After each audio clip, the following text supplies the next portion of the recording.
El petróleo mueve el mundo. Cuando Rusia, China, Alemania se sientan otra vez con poder para desafiar a Estados Unidos en terreno militar, además de guerra comercial, va a ser un enfrentamiento. Puede ser una potencia económica, pero si no tienes poder financiero, dominas la banca y no tienes poder militar para hacerte imponer, puede ser un gigante económico por un enano político. Cuando las élites, la gente poderosa que está en peligro de caer, se dan cuenta y empiezan a tratar de aplastar y frenar al que va subiendo. Estados Unidos obviamente tiene interés en que México rompa el monopolio de Pemex. Si toma el control de Irán, toma el control de México a través del tratado, él quiere aumentar la producción de petróleo para que baje de precio. Cuando una potencia, un imperio está por caer, de repente surge un líder. Prepárense, porque México se puede convertir en la potencia logística número 1 a nivel mundial. Líderes por México. Una producción de Canal Cero Networks. Amigos, bienvenidos a una emisión muy especial. Hoy nos acompaña un hombre que no necesita mucha presentación. Para quienes siguen de cerca el pulso de la economía en México, él es conferencista internacional, comentarista financiero y un analista que ha sabido anticipar las grandes sacudidas de los mercados. Recibimos con mucho gusto a Eric Guerrero Rosas. Eric, gracias por estar aquí para ayudarnos a entender qué está pasando con nuestro dinero y hacia dónde va el mundo en estos tiempos tan volátiles. Quédense hasta el final porque Eric nos va a decir cuál es el error número 1 que la gente está cometiendo en sus ahorros ahorita. Bienvenido, mi querido Eric. Al contrario, Mark, yo encantado, tengo el gusto de conocerte desde hace muchos años, hemos hecho buena amistad, entonces me siento muy a gusto aquí. Digo, es muy chistoso esta amistad porque tú siendo un financiero, una persona muy analítica y un simple mortal, pero que llevamos una amistad, o sea, que digo yo de finanzas le hago un poco, trato de defenderme, pero sí te agradezco mucho tu amistad, mi querido Eric. No, al contrario, mira, siempre he sido muy disciplinado en la cuestión del trabajo, pero pues también me gusta la fiesta, ¿no? Entonces es una de las 50 sombras de Grey, ¿no? Así es. Entonces nos conocimos Que- así en un ambiente mucho más relajado, ¿no? Ok, a ver, a las personas normales, digo normales como yo, que tienen un conocimiento aquí, digámoslo así, digo, tú tienes un conocimiento súper profundo de este tipo de cosas, me gustaría que nos explicaras lo que actualmente está pasando a nivel mundial, y esto te estoy hablando, pues, la guerra que se está viviendo de Estados Unidos, el estrecho de Hormuz, el petróleo y demás, eh, pues cómo está afectando tanto de manera global y hasta llegar a afectar de manera local. O sea, explícanos qué es lo que está pasando en eso, por favor, Con mi mucho querido gusto, Eric. estimado Mar. Mira, algo que me ha ayudado mucho a prever tendencias es estudiar la naturaleza humana. Las cosas pueden cambiar a lo largo de los siglos. Como decía mi abuela, puede cambiar la música, pueden cambiar las modas, pueden cambiar los autos, pero los hombres y mujeres seguimos siendo en el fondo esencialmente lo mismo. Mi abuela no sabía nada de economía, no sabía nada de finanzas, no sabía nada de naturaleza, pero sí tenía una idea más bien de la naturaleza humana práctica. Entonces, cuando a lo largo de la historia siempre pasa lo mismo. Cuando una potencia dominante, un país hegemónico o un imperio tiene el control total, de repente sale una potencia emergente. Alguien que amenaza empieza a crecer y amenaza con tomar el control y tomar el liderazgo. Cuando las élites, la gente poderosa de la potencia que está en peligro de caer, se dan cuenta, pues se defienden como gatos boca arriba y empiezan a tratar de aplastar y frenar al que va subiendo. Hay miles de ejemplos en la historia, miles, en Asia, en Europa, en África, en todas partes, pero uno muy concreto que todos conocemos, la independencia de los Estados Unidos. O sea, los colonos llegan con una mano adelante y otra atrás, pero con total libertad empiezan a generar riqueza. Pues el imperio era el imperio británico, empiezan a crecer comercialmente, se empiezan a convertir en una potencia emergente y dice el imperio británico, oye, pero ¿qué te pasa? Si tú eres mi subordinado, ¿no? Y entonces Claro. los empiezan a atacar a los colonos, les empiezan a poner impuestos, aranceles, primero la guerra comercial, si no funciona, el enfrentamiento armado y se dieron en la torre, ¿no? Por ahí después de la época napoleónica. Pero la historia te enseña que si viene muy fuerte esa potencia, pues llega el momento en que toma el control. Ok, toma el control de Estados Unidos, del mundo, crece todo el siglo XIX, se convierte en potencia económica, y después de la Primera y Segunda Guerra Mundial, como eran los únicos que tenían capital suficiente, se convierten en los mandamases y luego ya agarran poder militar y poder y poder financiero. Una potencia, tú no puedes ser potencia mundial, puedes ser una potencia económica, pero si no tienes poder financiero, dominas la banca y no tienes poder militar para hacerte imponer, puedes ser un gigante económico por un enano político. Japón es un caso. Entonces, Estados Unidos, el Imperio Británico tenía todo y lo perdió. Estados Unidos tuvo primero poder manufacturero, comercial, empresarial, poder económico, luego tuvo el poder tecnológico, el poder financiero y el poder militar. Y se le montó al mundo terminando la Segunda Guerra Mundial. Viene China. China, la potencia emergente. De repente hay exageraciones. Por ejemplo, los que yo les digo, los chinólogos, son los amantes del fenómeno chino que tienen razón en que China puede ser potencia, puede dominar, pero exageran mucho porque... O sea, ¿no crees que llegue a superar a Estados Unidos en potencia? Tan rápido no, tan rápido no. Son procesos muy largos. Si yo te dijera, como los chinólogos, sí, en 3 años el renminbi va a dominar el mundo y en 2030 China ya está montado, me declaro ignorante de la historia. No conozco los procesos. Así no funciona la historia. ¿Cómo funciona? Cuando una potencia, un imperio está por caer, no se viene, por ejemplo, yo que estoy medio gordito, me meto un tobogán y ¡fum! me voy de filo, ¿no? Entonces todo el mundo se imagina, ya está cayendo Estados Unidos, ya está cayendo Inglaterra, ya está cayendo el Imperio Romano, ya sí, viene la caída y es inevitable. No.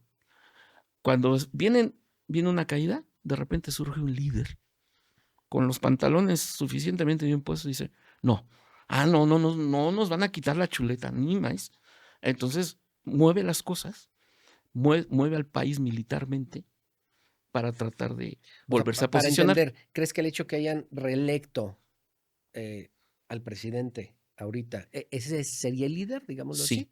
Sí, no puede China ahorita tomar el control de inmediato. Un dato, hay muchos, uno nada más. De todas las transacciones financieras globales, del 100% de transacciones entre divisas, el dólar todavía tiene en promedio el 80%. El segundo es el euro, con 20%, más o menos. El tercero es el yen y la libra, que vienen como con un 10-12%, y el renminbi está con un 8%. Cerrar esa brecha cuesta. Digo, Estados Unidos era potencia industrial a finales del siglo XIX, era como los chinos, y potencia tecnológica. Pero el Imperio Británico siguió dominando hasta que terminó la Segunda Guerra Mundial. Y la libra esterlina era la moneda dominante. ¿Cuándo tomó Estados Unidos el control? Cuando tuvo el poder financiero y el dólar se convirtió en la moneda número 1, que fue hasta 1945, que terminó la Segunda Guerra Mundial. Entonces los chinos ahorita son potencia industrial, son potencia tecnológica, pero para nada son potencia financiera y tampoco son potencia militar. Entonces, lo que va a provocar Trump, lo que quiere Trump es tomar el control otra vez, un resurgimiento de Estados Unidos, momentáneo, que puede ser momentáneo, pero lo va a lograr. Tú ves la historia de todos los imperios, así ha sido. El Imperio Romano no se fue de bruces. El Imperio Romano de repente llegó Marco Aurelio, que está de moda ahorita entre los chavos, los estoicos, ¿no? El rey de los estoicos. Y, las meditaciones de Marco Aurelio, que es un libro que se vende un montón. Marco Aurelio fue un Trump para la época romana. Venía en declive y todo el mundo pronosticaba que ya estaba cayendo el Imperio Romano. Y como Trump llegó y dice, a ver, reorganizamos el poder militar y usamos nuestro poder financiero y vámonos.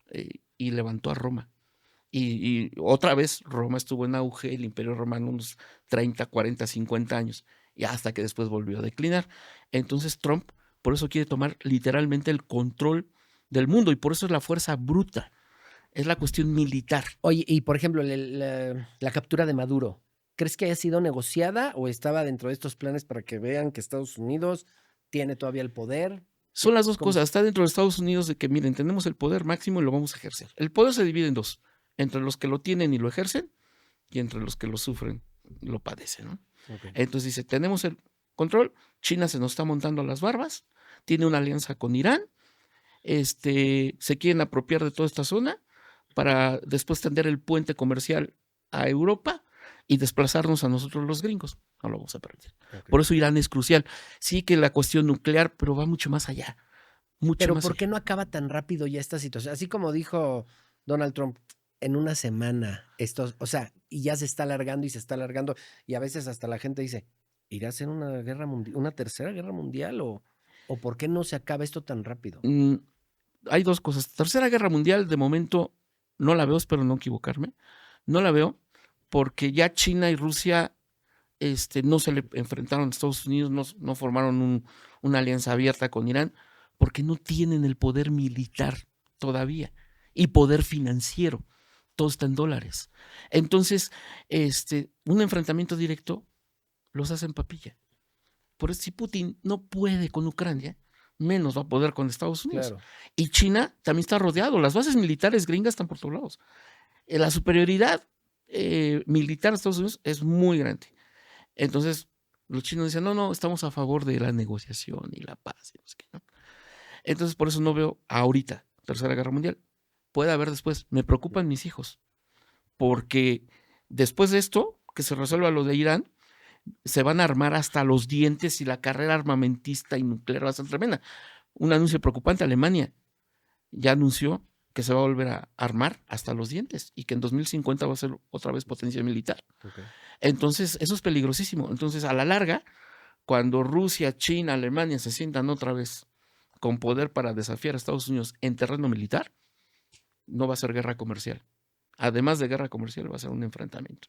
Pero eso puede suceder, no sé, 40, 50, dentro de 40 y 50 años. Estaba viendo, porque tú te anuncias mucho en el Facebook, tus conferencias, y me llamó mucho la atención una que vas a dar ahorita a finales de mes, donde decía que el barril de petróleo puede alcanzar hasta los $200. Ahorita va como en 120 por ahí, más o menos. Está arribita de 100, de 110, okay. Pero puede sonar alarmista, no lo es. ¿Por qué razón? Cuando tú en tu celular dices, a ver, voy a ver en cuánto está el precio del petróleo, te va a aparecer en pantalla la referencia del petróleo Brent, que es el que más se comercializa a nivel mundial, y te va a aparecer en $108, ¿no? Okay. 105. Y te aparece el West Texas, que es la referencia de Estados Unidos, la segunda referencia más importante, te va a aparecer en $98. Y de repente ves el anuncio y dices, ay, este cuate hoy quiere vender, que alarmista, 200, está loco. ¿Por qué pongo $200? Porque en términos prácticos ya estábamos relativamente cerca. ¿Por qué razón? Y esto, gente que conoce de economía y finanzas lo sabe perfectamente bien. Esos precios que te aparecen en pantalla son del mercado especulativo, el mercado a futuro, son instrumentos. Tú le apuestas a que sube o baja el precio del petróleo y ganas o pierdes si le aciertas o no. Pero nunca, en los contratos, tú compras 1,000 barriles de petróleo y tú no te esperas a que vence el contrato y te entreguen los 1,000 barriles, ¿no? Claro. Imagínate que te tocan a tu casa, ¿no? Acá en la Guadalupe. Y ya llegaron los 1,000 barriles de petróleo, ¿no? ¿Dónde los meto? ¿No? Claro. Liquidas la posición, la vendes y ya sabes si ganas o pierdes. Nadie está interesado en el petróleo físico, pero sí hay un mercado, obviamente físico, el efectivo, al contado, el mercado spot. Entonces, en el mercado spot, al contado en efectivo, por ejemplo, si tú eres dueño de una refinería en Turquía y de repente compras 1,000 barriles, pues los compras para refinar el petróleo y vender gasolina, ese es tu negocio. Entonces lo pagas y cuando te llegue la factura te va a llegar ahorita por $130. Ha llegado a estar en 150 en días pasados.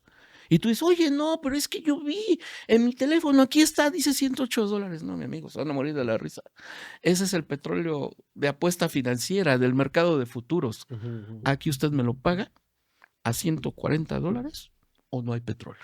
Usted se ha llegado a pagar en algunas zonas asiáticas, algunos países asiáticos, se ha llegado a pagar en $170, $180 el barril para líneas aéreas, por el combustible de líneas aéreas, el equivalente. Entonces, el promedio ahorita está en 130. Okay. Ha llegado a estar en 150. No falta mucho para los $200. Entonces, ¿puede llegar a $200? Sí. Si se prolonga mucho la cuestión de Irán, sí, claro, porque aumenta la escasez. Claro. Ahorita hay países que se están valiendo de sus reservas. Por ejemplo, Japón. Japón tiene guardado petróleo. Para Entonces dice, 90 días. Yo escuché un reportaje o leí una nota que decía que X países y principalmente los europeos, no tanto Japón, pero los europeos tenían reservas hasta 90 días. Entonces, que si seguía este tema del estrecho de Hormuz, iba a empezar a impactar mucho en los viajes de avión, sí, claro. principalmente. O sea, No, y toda la gasolina y todo el rollo, pero haz de cuenta, si tú dices, es como si tuvieras ahorros, ¿no? Te quedas sin chamba. claro. Puedo aguantar 3 meses con mis ahorros. Pero si no consigo chamba en 3 meses, si no se acaba la guerra en 3 meses, ya no me acabo mis reservas, entonces tengo que pedir prestado, etcétera. En cuestión de petróleo tienes que salir a comprar el petróleo. Si ya has llegado a estar en 140, 150, se acaban las reservas estratégicas de Japón, de China, de todo el mundo, de los europeos, van a salir a comprar petróleo, el precio se va para arriba. Entonces puede llegar a $200. Entonces, en esta videoconferencia es explicarles, ¿no? Las personas que asisten, puede llegar por esto y esto.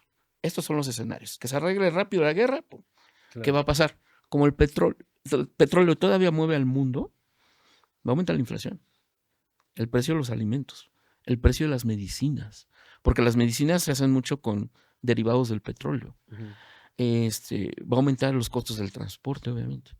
Ahorita hubo un politiquillo que del nombre me quiero acordar, que dijo un senador. Dice, los pobres de qué se preocupan si ni carro tienen. Grandísimo despistado, man. O sea, y ese cuate es senador y quiere ser gobernador de su estado. Dios nos libre, pero así hay, de ese tipo de ignorantotes hay muchos que nos están gobernando. Entonces, el petróleo mueve el mundo. Entonces, si los sueldos, el poder adquisitivo amenaza con bajar. Entonces, las personas que van a las conferencias dicen, a ver, oye, ¿va a aumentar la inflación? Sí. Pues me va a pegar a mí, ¿no? Yo tengo mi negocio y por pequeño que sea tu negocio, dices, oye, ¿qué hago? ¿Qué puedo hacer para defender mi flujo de liquidez, mi margen de utilidad, para no despedir gente, para mantener a flote mi negocio? Ahí es donde les damos la orientación en esta videoconferencia, porque es no nada más decir, ay, va a llegar a 200, córranle el último en salir que apague la luz, no. No, es decir, mira, puede pasar esto. Si depende cuánto dure la guerra, si queda en 200 el barril, en el mercado al contado, si queda en 150 o se arregla rápido y regresa a 80, en cuánto queda la inflación, en cuánto quedan las tasas de interés, en cuánto queda el tipo de cambio. ¿Qué puedes hacer? Adelántate, anticípate, de un paso adelante. Ese es el espíritu, ¿no? Tomar medidas preventivas, hacer un diagnóstico de lo que puede suceder para que te puedas proteger. Ahora quiero pasar a una parte, mi querido Eric, donde preparé algunas preguntas, ¿ok? Me ayudó un muy buen amigo, que él es financiero, y sí le dije, a ver, pero necesito unas preguntas muy normalitas, aterrizadas, no las hagas tan elevadas, para que todos podamos entender, ¿no? Entonces, te voy a hacer de esas preguntas. Hay una en específico, no te voy a decir cuál, esa sí me la dijo mi mamá. ¿Y por qué te digo mi mamá? Porque mi mamá es muy fan tuyo. O sea, yo Muchas desde que gracias, te mamá. dije, Eric, mi mamá, entonces le dije, ¿qué crees? Voy a estar con Eric. Dime una pregunta que quieres que le haga. Entonces, ahorita vamos a pasar a esas preguntas. Digo, no me las sé de memoria, las tengo Ajá. que leer. Sí, adelante. Pero bueno, siempre hablas de que la economía se mueve por ciclos. ¿En este momento estamos en el ojo de la tormenta o apenas se están formando las nubes más oscuras para México? Se están formando las nubes más oscuras. Estamos entrando en la pendiente, en la caída. Vamos a entrar a la etapa de época de vacas flacas. Ok, Gobierno rico con pueblo pobre. ok. Porque con el monopolio que tienen del petróleo, subiendo el precio del barril al contado en $150, que es lo que puede pagar ahorita Japón. La mezcla mexicana anda cerca de $150. Ujú. Negociazo para el gobierno. Y entonces a ellos les va a ir muy bien.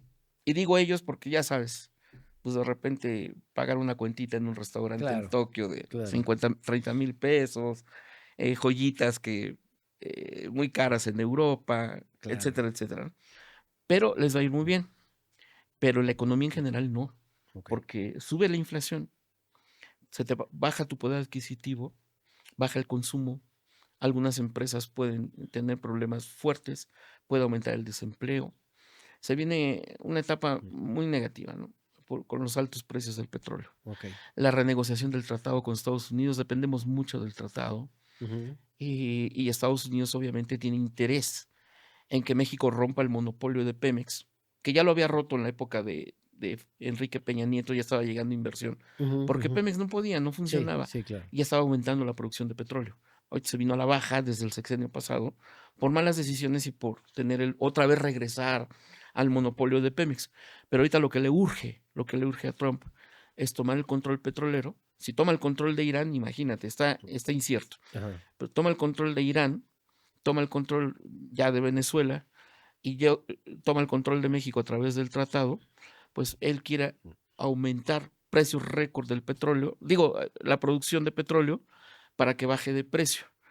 Eh, ¿Para qué bajar de precio? Para aumentar el margen de ganancia de las empresas. Él, como buen empresario, sí sabe, sí conoce la dinámica de los negocios. Ujú. Bajó los impuestos el año pasado. En Estados Unidos ahorita es una maravilla que tú abras una empresa en Estados Unidos, porque vas a pagar casi nada de impuesto. Okey. Entonces, si pagas casi nada de impuesto y vas a pagar una gasolina, un diésel, un gas natural, una electricidad, también más adelante por el exceso de petróleo, mucho, muy barato, Ujú. tu margen de utilidad va a aumentar. Empresario del tamaño que seas, va a aumentar mucho el consumo.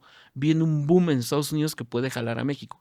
Pero ahorita, lo que resta del 2026 se ve muy complicado, se ve muy difícil por la guerra en Irán, por la renegociación del tratado que nos van a imponer condiciones muy duras. Okey. Viene el estire y afloje, viene mayor incertidumbre, entonces no es buen año. Entonces, año complicado, año difícil, 2026. Si todo sale bien, no hay bola mágica. Yo quisiera tener la fecha exacta, no estaría sensacional. Es un Claro. estimado nada más. Si todo sale bien, si termina la guerra en Irán, eh, viene un levantón en la producción de petróleo, viene el boom en Estados Unidos, México se va a levantar. Ya ha renegociado Okey. el tratado, ¿no? Probablemente la siguiente pregunta va de la mano con lo que estás contestando, pero a ver, con esta reconfiguración de que las cadenas de suministro o el nearshoring, ¿realmente crees que México está aprovechando esta oportunidad o es más un mito que la realidad estadística? Fue una realidad.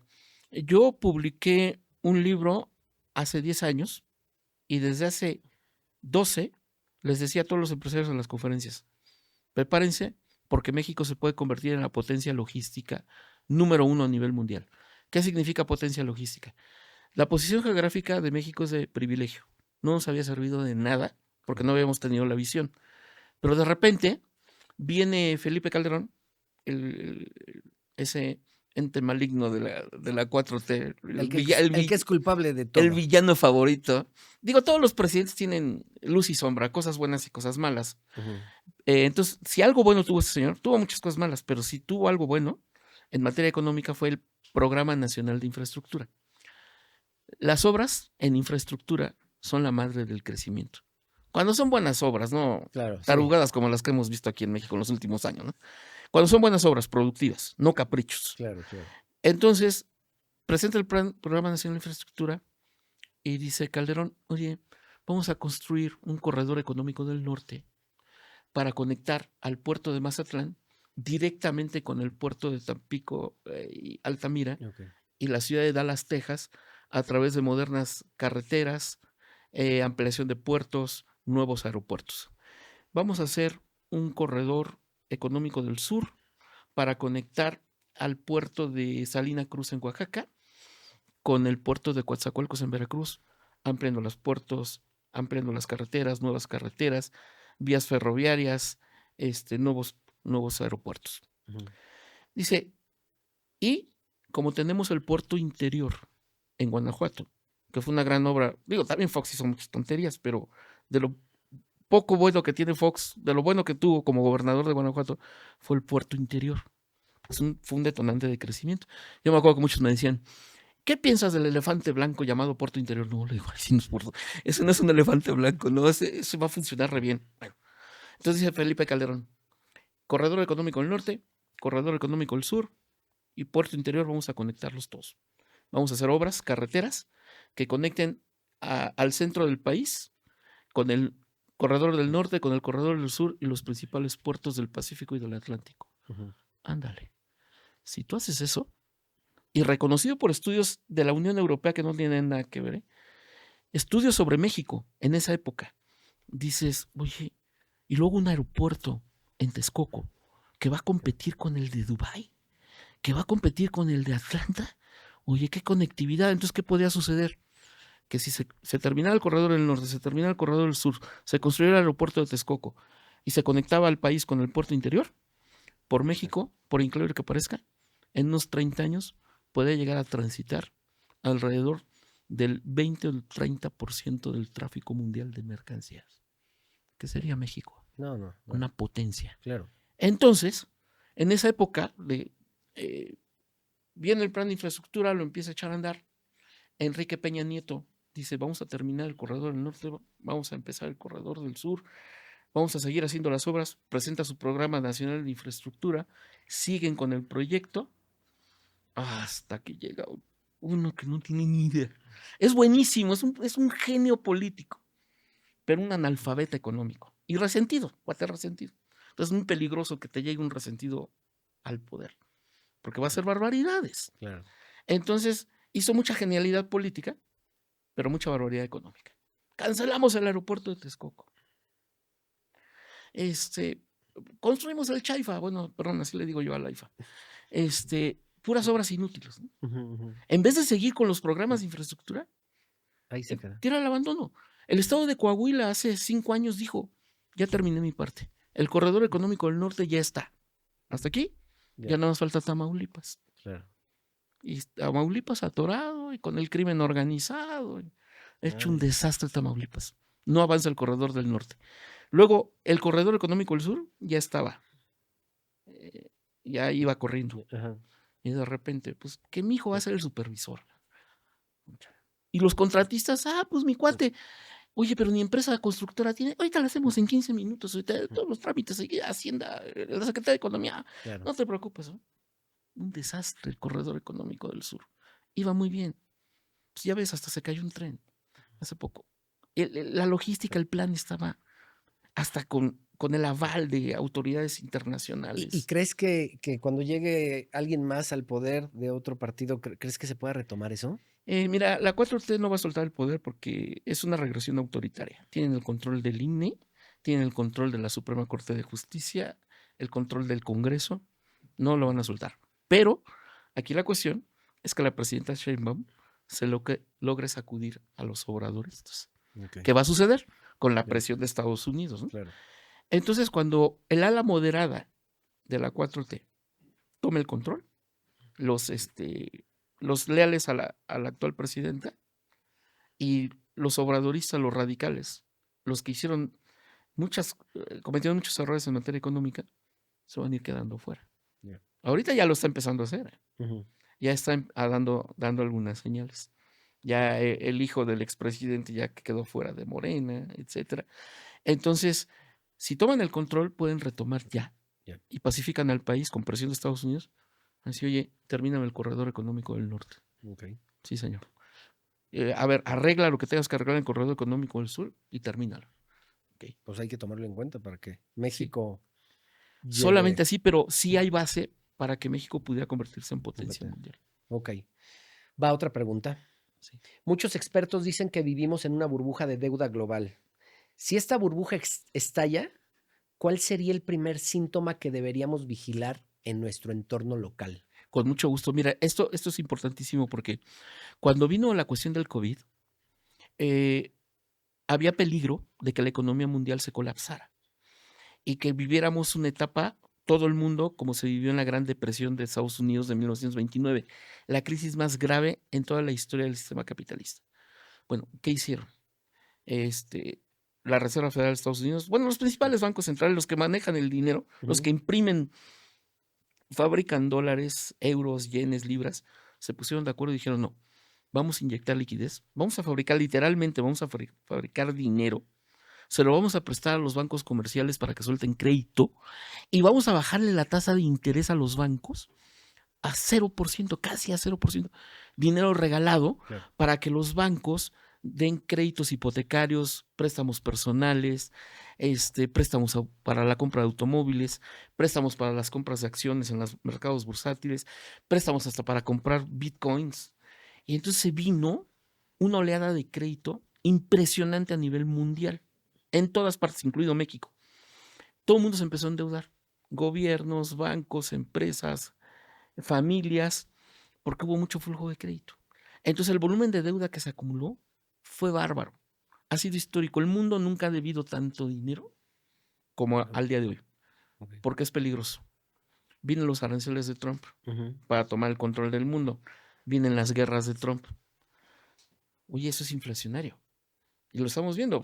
Tú ahorita le preguntas a tu esposa. Es más, aunque no le preguntes, seguro llegas a casa y te dice, oye, ¿qué crees? El jitomate se fue al doble. Ya no alcanza. La inflación.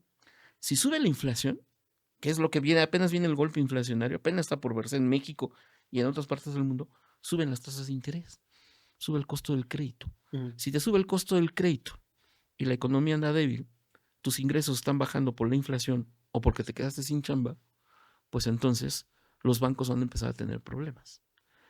Aumenta la cartera vencida. Gente que no pueda pagar o se retrasa en sus pagos. Claro. Al aumentar la cartera vencida, por ley, un banquero tiene que tener más reservas preventivas. O sea, sacas dinero para tenerlo guardado para que la autoridad no te esté molestando y que tenga la seguridad de que un colchón de que no vas a quebrar.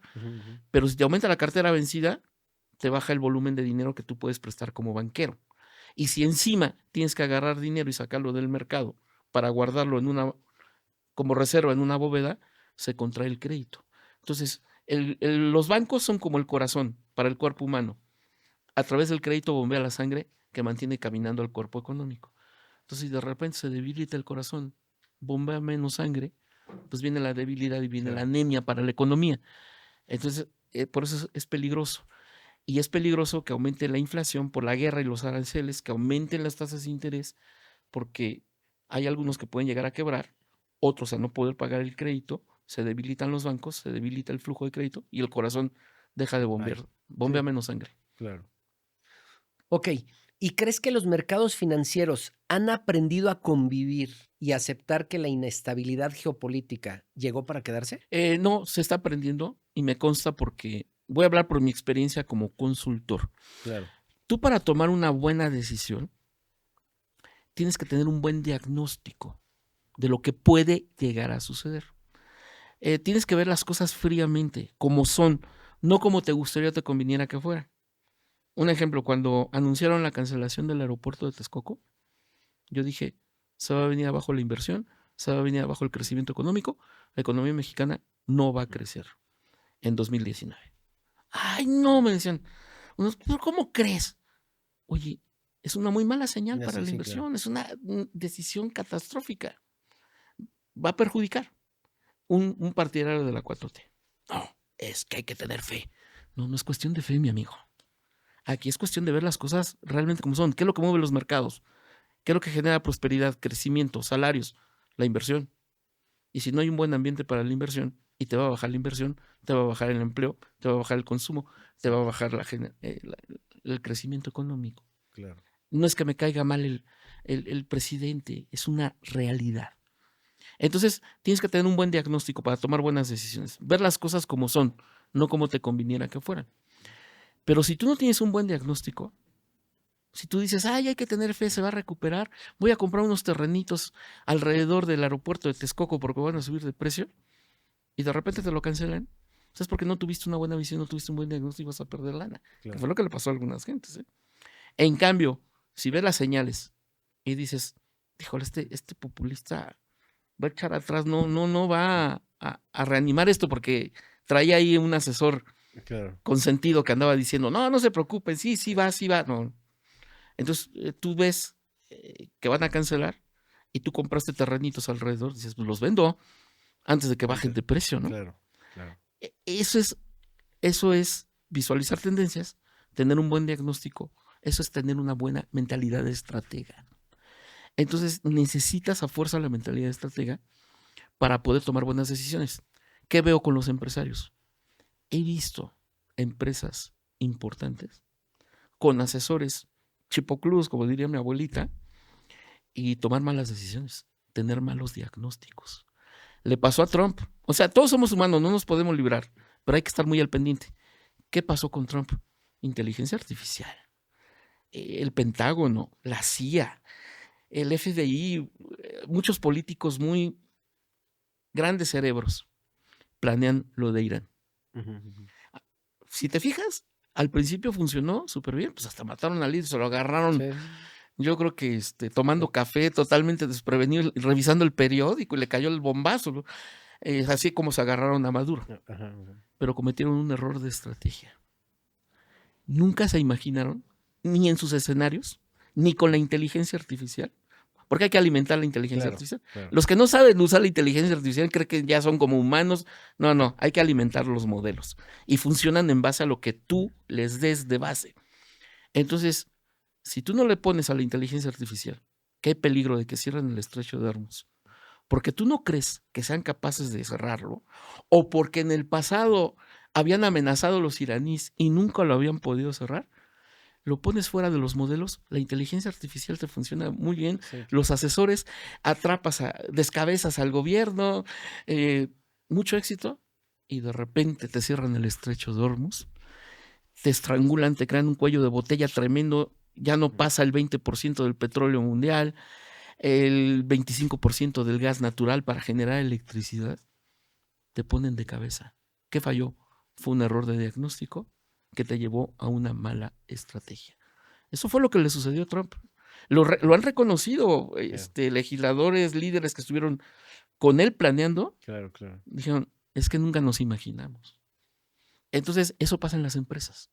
No hay que subestimar al enemigo a veces. No, y hay que estar bien asesorado, pero hay que estar con la cabeza fría. Claro. Fría, porque haz de cuenta, me ha llegado a tocar, ¿no? Que de repente los hijos del dueño, el dueño está convencido de que no hay que emprender tal negocio, pero como es una bandera de un hijo, yo quiero, y siguen con el negocio. Por más que les diga, ¿sabes qué? Te estás arriesgando mucho, mejor espérate tantito, no te hacen caso y van a perder. Entonces, tener la cabeza fría, un buen diagnóstico para una buena estrategia. Y lo del estrecho de Hormuz fue error de estrategia. Mira qué interesante eso. Está increíble. Sí, qué interesante. Mira, hay un libro que se llama Los 5 Anillos, de un maravilloso, un filósofo oriental, traducido al español. Lo escribió por ahí de 1670, en el siglo XVII. Un filósofo. Él es famoso porque es un samurái que nunca perdió una batalla. Okay. El único samurái en toda la historia de la humanidad que murió invicto. Pero era un sabio, era un filósofo también. Entonces, antes de morirse, se retiró a la montaña y escribió sus memorias para dejar una enseñanza a la humanidad. El libro de los 5 anillos. Okay. ¿Qué dice ahí? Dice, la estrategia, a diferencia de otras artes, consiste en que el más mínimo error te puede generar graves consecuencias. O sea, debes de tener un buen diagnóstico para poder tomar buenas decisiones. Tú no tienes una buena idea y es en todo, ¿eh? Claro. Haz de cuenta, me ha pasado en pláticas, ¿no? Una vez hace años con una amiga, ¿no? Tenía miedo de que el marido la dejara. Y entonces el marido llegaba en la noche y muy cariñoso. Ay, me dijeron mis amigas que eres de lo peor y que me vas a dejar, que estás planeando dejar. No, esas cacatúas son unas bolas de envidiosas, ¿no? Y acariciaba a la esposa, le decía, no, mi vida, yo te amo, eres el amor de mi vida. ¿Verdad que no? Se quedaba muy tranquila la señora. Cuando la señora salía al mercado y no lo veía, el cuate empezaba a sacar sus cosas. ¿Qué te estaba diciendo en realidad? Si tú lo juzgabas por lo que decía, te quedabas tranquilo. Claro. No me va a dejar, mal diagnóstico. Pero si lo juzgas por lo que hace, no por lo que dice ni por lo que parece, eres realista, eres frío, pues claro que me va a dejar, ¿no? O sea, funciona en todas las áreas de la vida. Tienes que tener un buen diagnóstico de lo que puede llegar a suceder. Claro. Digo, somos humanos, podemos fallar en cualquier momento, ¿no? Esta pregunta, cuando la hicieron, me gustó mucho, ¿ok? Mencionabas tu relación en TV Azteca, con Salinas Pliego y demás. Soñando así un sueño guajiro, que seguramente a muchos mexicanos nos encantaría, si Salinas Pliego llegara a ser presidente y te llamara para ser parte de su gabinete y te dijera, Eric, quiero que seas el secretario de Hacienda. ¿Qué harías diferente de lo que se hace actualmente? Ahora sí, trabajar realmente por el pueblo, no de dientes para afuera. ¿Qué significa? trabajar para el pueblo, hacer una limpieza de cómo se maneja el dinero. Y vámonos a volar, el hijito consentido inútil, que lo tienen de director de no sé qué área, a hacer una limpia real de la corrupción, porque se va muchísimo dinero ahí.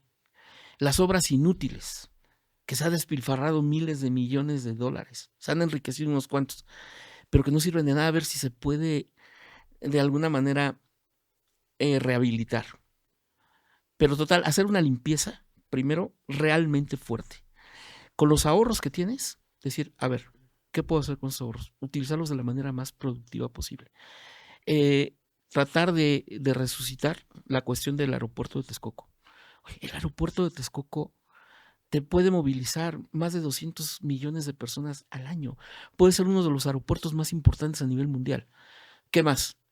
Terminar el corredor económico del norte, terminar el corredor económico del sur y canalizar el dinero para las obras de infraestructura que te conecten el puerto interior con el Océano Pacífico y el Océano Atlántico. A lo mejor nada de eso es popular, porque no repartes dinero así en efectivo. No, las personas necesitadas no te ven como un dios, no te da poder de voto, pero es lo que realmente necesitaría el país para poder despegar, ser potencia económica, tener la posibilidad de vivir con sueldos altos, con buenos trabajos, con buenas oportunidades de crecimiento, con mejores niveles de vida. Vivir ahora sí como Dinamarca, por estar un caso, ¿no? Entonces eso sería lo que haría, sería el sueño guajiro y mi nieve, ¿de qué la quiero? Bueno, pues esperemos. Y ya casi para cerrar, mi querido Eric, ¿dónde ves las mejores áreas de oportunidad para invertir en México? Siempre, aunque haya crisis, se pueden abrir oportunidades. Mira, viendo si por desgracia no es algo que yo desee, sino es algo que estoy viendo, independientemente si estoy de acuerdo o no, por el alza de la inflación, las tasas de interés, la caída de la economía, viene una crisis del consumo. El consumo, si la gente está gastando 100 en todo el país al mes, y de repente por la caída económica ya nada más va a gastar 80, sí hay un perjuicio, pero el dinero no desaparece, sigue gastando. Entonces hay que seguirle la ruta al dinero. ¿Qué es lo que hace normalmente una persona en crisis? Por ejemplo, a lo mejor dejas de ir a un restaurante fifí que estabas acostumbrado probablemente y te vas a una cocina económica o te vas a los Takeshis, buscas opciones más baratas. Uh-huh. A lo mejor te ibas a un concierto o te ibas a una obra de teatro. A lo mejor te quedas en casa a ver películas. Entonces cambian los hábitos de consumo. A lo mejor ya no te cambias el carro. Estabas acostumbrado a cambiarte el carro cada año. Pero entonces lo que haces es mantenerlo, el que tienes, que no te dé problemas. Entonces en vez de comprar un carro nuevo, haces reparaciones mecánicas. Uh-huh. ¿Qué pasa? Bajan las ventas en las agencias de autos nuevos, pero los talleres mecánicos tienen más chamba. ¿A dónde se fue el dinero? Entonces, si eres dueño de una agencia de autos, dices, estás consciente que puedes vender menos autos, pero entonces haces los ajustes de negocio y dices, pues voy a reforzar mi línea de mantenimiento y servicio a los autos. Entonces, tienes que ver cómo la gente cambia sus hábitos y seguirle la ruta del dinero hacia dónde se va. Entonces, eso es creo que muy importante. Me decía un fabricante de trajes, cuando vino la devaluación del 94 y todo, dice, a nosotros nos ha ido muy bien, dice, a diferencia de las grandes marcas, era una marca nueva. ¿Por qué razón? Dice, porque ofrecemos trajes de buena calidad a precio razonable. Dice, nos han llegado personas con trajes de super lujo, un trajecito que costaba 20,000, 30,000 pesos, llegan a comprar nuestros trajes de 5,000 pesos. Entonces, dice, nos dimos cuenta que se pierde la fidelidad hacia las marcas. La gente por necesidad prueba, claro, busca ofertas. Entonces ellos encontraron su nicho de mercado y ellos crecieron. Porque el profesionista que está acostumbrado a ir de traje no se iba a ir en bermudas y chanclas al trabajo, ¿no? Sí, claro. Entonces iba a buscar el traje. Entonces esos son los ejemplos de ir monitoreando el mercado. Mucho es de irle tomando el pulso. Sí, ver los estudios, los que pueden hacer estudios de mercado, pero también preguntarle a la gente. O sea, si tú eres dueño de una tiendita en la esquina, uh-huh, tu mercado es la colonia, pues vuélvete a ajonjolí de todos los moles. Ve a todas las reuniones, ve a la iglesia, ve al gimnasio, ve a las fiestas, a los bautizos. Bueno, si te invitan a una reunión de Tupperware, ve a la reunión de Tupperware. ¿Por qué? Porque ahí está el mercado. Entonces pregúntale a la gente, oye, ¿cómo te está pegando? ¿Qué estás haciendo? Claro. Entonces puedes darte una idea de hacia dónde se está moviendo el consumo, ¿no? Tomarle el pulso al mercado. Ya nos estuviste hablando a nivel global y cómo nos está afectando toda esta situación, guerras, el petróleo y demás. Yo quiero que nos platiques cuál ha sido el evento financiero más difícil que has vivido en tu matrimonio. El evento financiero más difícil. Pues mira, pues de repente privilegiar la educación de los hijos. Privilegiarlo. Contra viento y marea. Contra viento y marea. Porque la familia, los amigos, pueden actuar de muy buena fe, pero con un desconocimiento tan grande que queriéndote ayudar te dan unos consejos que si los sigues al pie de la letra, perjudicas a tu familia y a tus hijos. Ejemplo, yo soy un convencido de que los niños te dan señales de sus talentos y de lo que pueden ser más adelante. Como padre, digo, cada quien sabe cómo educar a sus padres. Yo nada más digo lo que a mí me funcionó. Sí, claro. No pretendo ser la panacea ni que todo mundo debería de hacer lo que yo. No. Yo nada más digo lo que me funcionó. Observo a mis hijos desde muy pequeños. Te dan señales de cuáles son sus habilidades. Entonces, creo que tú como padre a veces cometes el error de decir, como mi papá lo cometió conmigo, es que le convendría ser ingeniero. Yo soy ingeniero, yo le puedo enseñar, están los libros de ingeniería en la casa, tengo contactos en el mundo ingenieril, le conviene ser ingeniero. Mi papá fuerza quería que yo fuera ingeniero. Pues no era lo mío, no tenía yo talento para eso, hubiera sido un fracaso. Claro. Pero hay padres que le imponen a los hijos y logran jalarlos y les desgracian la vida. A lo mejor el chavo tiene talento, pero no es lo suyo, no es lo que le apasiona. Y a lo mejor tiene éxito económico, a lo mejor es un buen ingeniero, pero vive infeliz toda su vida. Y criticando en redes a los ingenieros, ay, desgraciado, y mira, este es bien tarugo, puro trauma, pura frustración. Pero entonces, si tú estás consciente de eso y ves de repente que a tu hijo le encantan los aviones, o ves que de repente le encanta filmar y hace figuritas de plastilina y filma, dices, este puede ser aviador, este puede ser cineasta. ¿Qué es lo que tienes que hacer? Irlo alentando a ese talento. Entonces, de repente, meterlos a cursos. Oye, yo quiero un curso, quiero un libro. Órale. Y platicar y en serio y animarlos y que te digan, se explayen. Los vas preparando. Porque es una decisión difícil.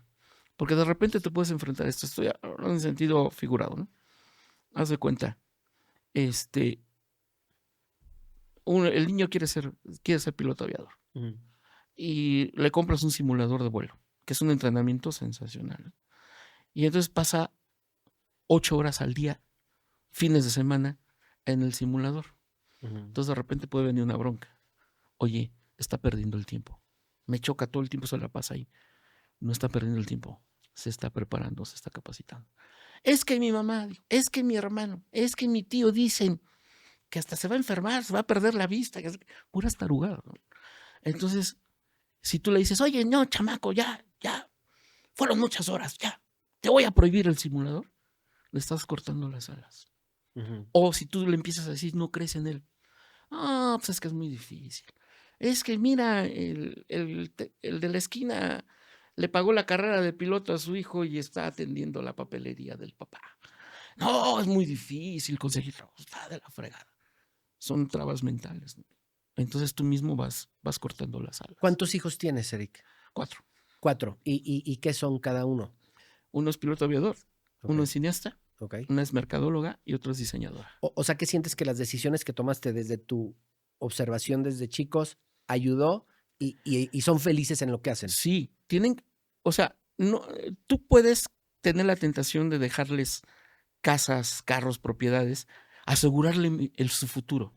No les aseguras nada, porque si ellos no son independientes, no saben generar liquidez, no se dedican a lo que más les apasiona, a lo que más tienen habilidad, en algún momento van a tomar malas decisiones económicas, van a malbaratar los bienes por necesidad, porque no saben generar, y se pueden quedar sin nada. Claro. En cambio, aunque tú no les dejes propiedades, si tú les diste una buena orientación, les diste una excelente preparación, los alentaste en lo que tienen habilidad, y ellos tienen esa capacidad de generar liquidez, no van a necesitar que les heredes bienes, ellos van a generar su propio patrimonio. Claro. O sea, lo ideal son las dos cosas, ¿no? Que les puedas echar la mano con un patrimonio, un capital, pero para mí lo más importante es que tengan la capacidad para generarlo. ¿Y los enseñaste a que se ganaran su propio dinero, digo, desde que eran chicos? ¿O nada más con decir, te voy a dar la mejor educación y tú ya te bolas? O sea, No, es estar muy al pendiente y cómo funcionamos los humanos, a base de estímulos, ok. premio y castigo, ¿eh? Entonces, de repente, no sé si tiene ilusión de, tu hijo el cineasta, ¿no? Tiene ilusión de participar en un concurso y de repente te reprueba la escuela, Ujú, le dices, no, pues sabes qué, no vas, ok. no te pago tal congreso, tal concurso. O sea, que sí, yo sí lo aplicaste en la vida real. Sí. Sí, pasó. Pero al contrario, oye, vas muy bien con tu preparación, ahí está. Que, oye, tengo ganas de conocer tal, irme de viaje con mis amigos, órale, Ya. ahí está el premio, ¿no? O también, ¿no? Si falla en determinado momento y tú le ibas a llevar de viaje, pues decir, no vas, ¿no? Son decisiones muy duras Claro. y que te critican tus familiares porque te dicen, oye, no seas mendigo, no es ser mendigo, es poner cierta disciplina. Claro, sí hay padres que sí se pasan, ¿no? Y en vez de ayudar con tanta disciplina así tipo militar en su casa, Claro. generan traumas. Entonces es contraproducente. Nada más es ser selectivo. El momento preciso de corregir. Con una vez que corrijas bien fuerte, enmendan el camino. Y reconocer sus triunfos, alentarlos y premiarlos, ¿no? Cuando sea el caso. La verdad es que sí me gustaría que diéramos un poco de contexto de quién es Eric Guerrero. O sea, desde dónde nació, sus papás, su familia, qué estudiaste.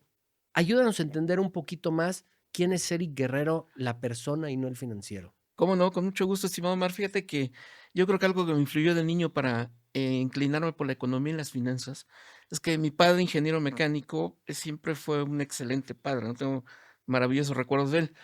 Pero como teniendo trabajo fijo, un ingreso fijo, yo entré al kinder, me daba $1 diario y terminé la primaria, sexto de primaria, con el mismo peso. Pero me tocó toda la inflación de aquella época. Entonces, con el peso en el kinder, yo me podía comprar, te lo juro, suena increíble, pero me podía comprar un pastelito con un Boing y era el peso. Para sexto de primaria, con la inflación, se hizo tan chiquito el poder adquisitivo que tenía yo que juntar toda la semana, tenía que esperar y ya nada más el viernes, con los 5 pesos me podía comprar el mismo pastelito y el mismo Boing. Entonces fue así como niño sentir. O sea, desde niño ya traías eso y no lograbas entender cómo si te comprabas con $1 y después con el paso del tiempo 5 pesos, pero te comprabas lo mismo. Exactamente, entonces fue como una inquietud de que, ¿por qué pasa esto? ¿Por qué ya no me alcanza? ¿Qué tengo que hacer para que me alcance? Entonces ahí fue como que la semillita de la economía. También he sido un crítico político muy rudo, y parte de esto fue que yo llegué a creer en el discurso de un presidente, José López Portillo, que era un demagogo populista, pero era muy querido un tiempo. Entonces terminó con una violenta devaluación, una crisis gravísima, y él llorando pegaba en el atrio en el Congreso diciendo, ya nos saquearon, no, nos volverán a saquear, ¿no? Y yo casi me pongo a llorar con el cuate, pero yo estaba en la secundaria, apenas estaba empezando. Y de repente se filtra la noticia de que él era uno de los principales sacadólares del país. Y dije, qué tipo tan hipócrita, ¿no? Entonces, una ocasión iba caminando por el centro, iba yo a comprar unos libros, y de repente unos guarros me hacen a un lado con mis amigos, porque iba a pasar el presidente. Entonces pasa en un carro descapotado saludando a todo el mundo así. Yo dije, si tuviera un micrófono y le pudiera decir a lo que se merece este hipócrita, se lo diría. Pero yo creo que lo dije con tanto fervor que de allá arriba me dijeron, ¿sí? ¿De veras? Pues te voy a conceder. Vas a andar en televisión, vas a andar en radio, vas a andar en prensa y les vas a decir lo que se merecen, ¿no? Entonces, esos 2 ingredientes como que influyeron mucho en mi vida, ¿no? Para dedicarme al análisis económico y político. ¿En dónde estudiaste, mi querido Eric? Mira, estuve, hubo muchos altibajos, pero mi padre de repente le iba muy bien, de repente se quedaba sin chamba, mi papá como ingeniero. Cuando le iba bien, pues estuve en colegios particulares, Ajá. muy buenos, la primaria, la secundaria estuve en una escuela pública muy dura por ahí, por el rumbo de la Merced. Había, pues, había de todo, hijos de profesionistas, de trabajadores, pero también había hijos de delincuentes. Entonces, fue un ambiente muy, muy duro, era un contraste Claro. de clases sociales, de una primaria de muy fifí, de que nadie dice una grosería, y de repente llegas a una secundaria donde te agarran sin motivo alguno, te agarran a golpes y tienes que aprender a defenderte. Luego la preparatoria también fue una preparatoria fifí, y luego ya fue la universidad, otra vez una universidad pública, pero ya fue cuando empecé a encontrar mi camino. ¿Ahí qué decidiste estudiar en la Mira, universidad? leyes, Okey. porque de repente la vida era un poco difícil y mis familiares, la pasaban muy mal. Yo tenía la absurda idea, porque era mi contexto, cuando venía una crisis económica, pues, las reuniones familiares eran deprimentes porque, pues, uno de mis primos ya se había tenido que ir de inmigrante a Estados Unidos, porque no encontraba chamba acá. A un tío ya le habían embargado el coche, a unos tíos ya los habían sacado de su casa. O sea, para mí las crisis eran así como que a todo mundo nos va mal, ¿no? Una idea muy falsa, pero era mi contexto. Entonces, había broncas legales de mis familiares, de mis conocidos, mis tíos, los vecinos. Entonces, me daban ganas así como de saber cómo defenderlos. Entonces, me fui por el lado de estudiar leyes, pero siempre me encantaba la economía y la política. Entonces, fue como presión del entorno, ¿no? Entonces, ya después entendí, porque veía yo, por ejemplo, un comerciante en la tienda de la colonia, ¿no? Que tenía su negocio muy bien, compró una farmacia de al lado, compraba terrenos en la otra colonia. Siendo ahorita como somos de mal pensados, yo diría, pues, está con el crimen organizado, ¿no? Pero no, no, no, era un comerciante sin muchos estudios, pero muy chambeador, muy inteligente, una inteligencia natural muy grande, muy disciplinado. Y entonces yo le preguntaba: "Oiga, ¿cómo le hace usted?", ¿no? Porque yo veía a mi familia sufrir, a mi papá sin dinero, padeciendo, y a él lo veía a todo dar. Y sus hijos estudiando en muy buenas escuelas, viajando al extranjero. Dije: "Pues, ¿cómo le hace?", ¿no? Y me dijo: "Mira, dice: Aquí no hay fórmulas mágicas", me dijo. "No hay el único secreto es que cuando vienen buenas épocas de vacas gordas, tienes que trabajar muy duro, te tienes que administrar muy bien y tienes que guardar un colchón, porque cuando vienen épocas malas, vacas flacas, tu dinero vale el doble". Le digo: "¿Cómo que tu dinero vale el doble?". Me dice: "Sí". Dice: "Con el dinero que yo ahorro en los buenos tiempos, puedo comprar la farmacia, puedo comprar terrenos, porque cuando se levante la situación, yo puedo poner otra tienda, puedo poner otra farmacia en otra colonia, pero tengo la liquidez y bajan de precio. Por eso te digo que tu dinero vale el doble". Entonces, o sea, me cambió el chip. Entonces digo, tengo que entender, o sea, las economías tienen periodos de auge, tienen periodos de crisis y tienes que saber qué pasa, qué hacer cuando estás bien, qué hacer cuando no. Y pues esto es todo un misterio para mí, ¿no? Entonces me interesó todavía más la economía y la política, aunque me metí a leyes, Claro. pero a la mitad de la carrera, por, a veces dicen que la suerte no existe, pero yo creo que sí es una combinación de disciplina, de estudios, pero también la suerte de repente sí tiene que ver, porque una vez una maestra, eh, que era profesora emérita en la escuela, una investigadora muy respetada, nos encargó a los alumnos de leyes: "Oigan, háganos un trabajo analizando el impacto económico de tal ley", ¿no? Pues yo me metí, me encantó, porque mi pasión era la economía, no me la tomaba muy en serio, pero yo le entré, entregué mi ensayo, y entonces al final, cuando estaba entregando las calificaciones, me dice: "No te me vayas, quiero hablar contigo aparte". Dije: "China, de haber estado infame, de haber entregado una porquería de trabajo". Dije que no, y ya al final me dice: "Oye, ¿a qué te quieres dedicar?". Le digo: "Pues mire, maestra, voy a escoger, me gusta el derecho penal, pero también me llama la atención el mercantil, el corporativo". "¿Te quieres dedicar a litigar? ¿Te vas a dedicar a las leyes?". Pues sí, por eso estoy acá. Me dice, pues déjame decirte que si tú te vas por ahí vas a fracasar. Yo dije, ay, no. Dije, no me diga eso, maestra. Me sentí así, pulga, piojo. Me, sen- me sentí muy mal. Me dice, tú a lo que te debes dedicar es al análisis económico y financiero. Yo dije, oiga, pues me gusta, pero no así como, no, no, no, no, no. Dice, mira, va a haber un concurso de ensayo, lo va a organizar una fundación, éntrale. No, maestra, ¿pero qué voy a hacer ahí? Pues son economistas profesionales. Yo pues soy un chamaco, ¿no? Estudiante. Éntrale, me dice. Yo te superviso tu trabajo en su cubículo como investigadora y empecé, hice mi ensayo para el concurso. Perdón, te voy a interrumpir un poquito. Digo, para que quede más claro, me quede más claro a mí. ¿De dónde sacabas toda la información? ¿Pura biblioteca y puros libros? ¿O de Sí, sí, periódicos? ¿De dónde? siempre he tenido como que dos personalidades muy marcadas. Es una, muy estudioso, ratón de biblioteca, horas y horas y horas trabajando. Y otra, pues de repente, que me encanta vivir, disfrutar, me gusta la fiesta, pero con una norma siempre que tengo, y a mis hijos siempre se las he transmitido. Yo, primero lo que deja, y luego Lo que, ya sabemos. así es. Ajá. Entonces, si cumples primero con tus obligaciones, date el gusto. Pero si vas a dejar el trabajo, vas a empezar a fallar por andar en la fiesta, olvídalo. Te vas a destruir, no vas a hacer nada en la vida. Entonces esa disciplina muy fuerte. Entonces sí fue mucho estudio.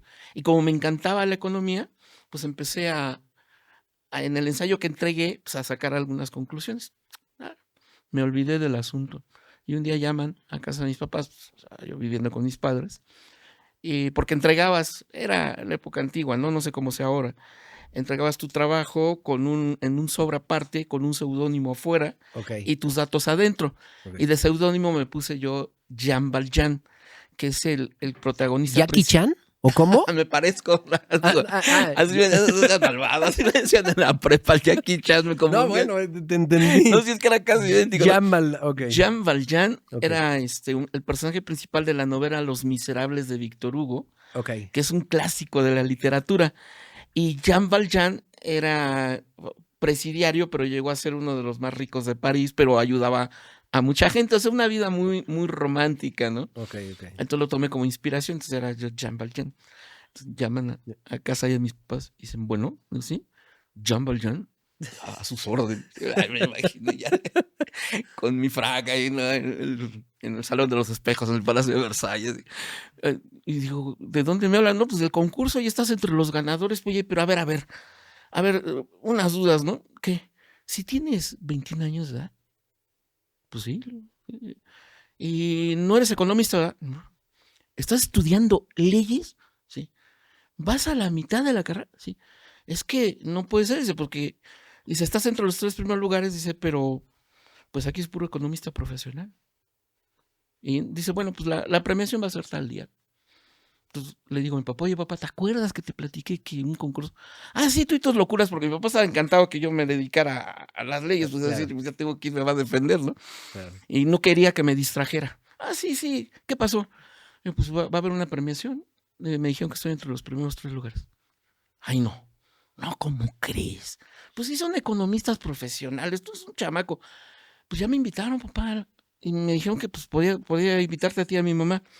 Y me dice, pues vamos. Dice, mira, no creo que te vayan a dar nada, pero el hecho de que te hayan invitado, pues vamos a ver, vamos al chisme. Dice, papá. Pues llegamos a la reunión. Y pues yo ¿Dónde como fue? chavo, fue aquí en la colonia Florida, Ok. en la calle de Camelia, una residencia que era una oficina de un economista que era el más famoso de aquella época. Andaba en televisión, daba conferencias, daba asesorías, publicaba en el periódico, andaba viajando por todos lados. Yo decía, pues yo quiero esa vida, ¿no? Ok. Se me antojó, pero Claro. entonces fue una motivación muy grande. Pero pues llegué pues, a un mundo, pues imagínate, pues un chamaco estudiante de colonia popular, de clase media típica, pues fue un mundo sensacional, ¿no? Claro. Y medios de comunicación, y gente importante, políticos, empresarios, banqueros. Pues yo estaba fascinado, ¿no? Entonces mi papá ve todo, me dice, solamente a ti se te ocurre. Dice, pero bueno, pues ya te invitaron, ¿no? Vamos a ver.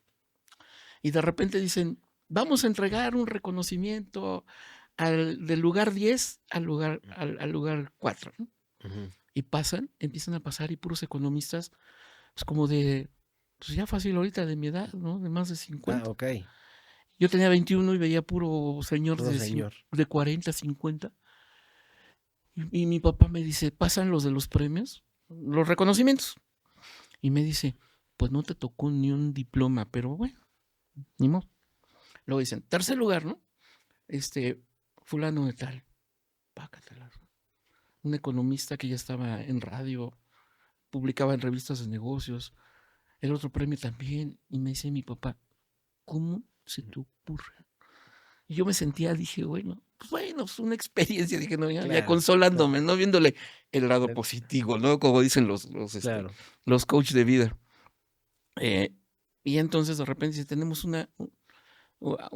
vamos a premiar a alguien muy especial, no es economista, es estudiante, tal, es un caso insólito, y mi mamá me agarra de la mano, porque mi mamá, a diferencia de mi papá, me tenía mucha fe en mi mamá, y me dice, eres tú. Y sí, ya pasé y todo. Entonces los economistas que organizaron esto, pues me dijeron, oye, pues vente a trabajar con nosotros, ¿no? Deja la carrera. Dije, no, pues cómo voy a echar atrás, métete a economía. No, mejor termino y ya me meto lleno con ustedes. Entonces me dicen, bueno, antes de contratarte te vamos a tener todo un año en preparación, diplomados, vas a andar con nosotros, pero te vas a estar entrenando en cuestión económica y financiera, ¿no? ¿Ok? Entonces me estuve entrenando un año y al terminar ya empecé a trabajar. Entonces yo le dije a mi papá llegando, ya me dieron chamba. Uy, mi papá se puso bien contento, me felicitó, me andaba presumiendo por todos lados, mi hijo va a Claro. trabajar con fulano de tal, ¿no? Estaba feliz mi papá hasta que me preguntó, ¿cuánto vas a ganar? Ajá. Y le dije, en de aquella época, ¿no? Sí. 1,000 pesos. Me dice, ¿diarios? Le brillaron los ojos a mi papá. Le digo, no, mensuales. Y me dijo, qué bruto eres. Y ya se acabó el encanto. Pero bueno, 1,000 se enojó. pesos, ¿qué era? O sea, ¿para qué te alcanzaba? La mitad del salario mínimo actual. La mitad. Ok. En valor actual. Sí, claro. O sea, entonces imagínate que tú has pensado en tu hijo, tienes claro. mucha fe de que viva mejor que tú, y de repente te sale Claro. con que lo acaban de contratar y va a ganar la mitad del salario mínimo, ¿no? Claro. Entonces dices en la torre, ¿no? Entonces mi papá se puso furioso, pero yo dije, no, yo quiero estar aquí. Aquí es donde voy a aprender. O sea, yo andaba con ellos y cuando daban una asesoría, veía cómo estaban, cómo preparaban todo, iban a publicar un artículo en el periódico, iban a programas de televisión, ya me empezaba yo a meter a los foros como ayudante. Sí. Entonces yo dije, no, yo aquí aprendo, estoy en el centro de la acción y aquí no me importa el sueldo, me vale gorro. Y entonces yo me seguí contra viento y marea y traía yo, digo, mi papá de buena fe, mi papá me quería aconsejar. Y pensaba que iba yo muy mal por camino torcido. Entonces mi papá siempre me estaba muele y muele y muele. Entonces traía yo la presión. Hasta que de repente vi que iba a haber una devaluación muy grave. Porque siempre me gustó analizar tendencias. Que eso es fundamental para las asesorías. Claro. Ver hacia dónde van los mercados. Saber cómo funcionan y ver por dónde van. Entonces, cuando tú das una asesoría, un empresario te dice, compro, vendo dólares, un crédito a tasa fija, tasa variable. Entonces, si tú tienes una idea más o menos de cómo viene, tú ya le puedes decir, oye, creo que compra, vende dólares, tasa fija, tasa variable. Entonces me di cuenta que venía una devaluación muy grave. Nadie creía en eso. ¿Qué estamos hablando? ¿Fecha? Uy, fue el 20 de diciembre del 94. Ok. Con Carlos Salinas de Gortari.